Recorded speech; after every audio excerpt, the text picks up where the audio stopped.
What's going on, guys? This is Kyle from GuideWise. In this video, I will show you how to create a client account in GoHighLevel.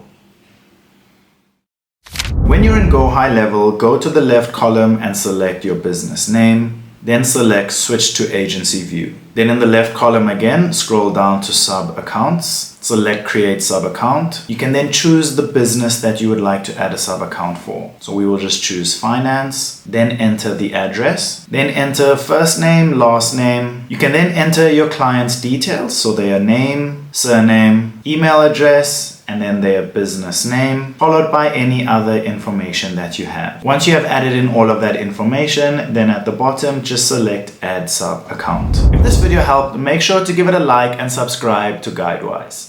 Thank you so much for watching, and I'll see you in the next one.